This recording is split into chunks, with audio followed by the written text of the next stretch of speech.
ஈரோடு மாவட்டம் அந்தியூர் அடுத்த பர்கூர் மலைப்பகுதியில் ஏராளமான மலை கிராமங்கள் அமைந்துள்ளது.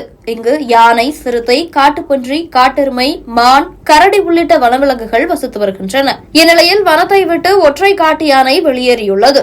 இதனால் அப்பகுதியில் சென்று கொண்டிருந்த மக்கள் சாலையின் இரு திசைகளிலும் நீண்ட நேரமாக காத்திருந்தனர். சாலையில் நின்று கொண்டிருந்த காட்டு யானை திடீரென மக்களை விரட்ட துவங்கியது. பின்னர் மீண்டும் சாலையின் நடுவே நின்றது. இதனால் சுமார் 1 மணி நேரத்திற்கு மேலாக காத்திருந்தும் வனத்துறை அதிகாரிகள் சம்பவ இடத்திற்கு வராததால் பொதுமக்கள் தங்களின் உயிரை பணயம் வைத்து ஜீப்பில் சென்றதை அடுத்து யானை சற்று சாலையை விட்டு விலகி நின்றது. இதனைத் தொடர்ந்து மலை கிராம மக்கள் தொடர்ந்து அச்சத்துடன் இரு திசைகளிலும் சென்றனர். இதுபோன்ற காலங்களில் வனத்துறை அதிகாரிகள் யானையை வனத்திற்குள் விரட்ட வேண்டும் என மக்கள் கோரிக்கை விடுத்துள்ளனர்.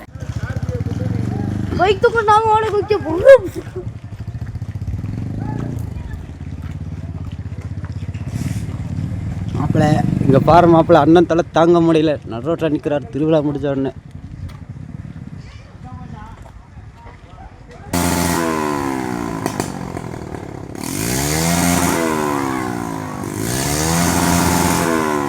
ஆக்கோ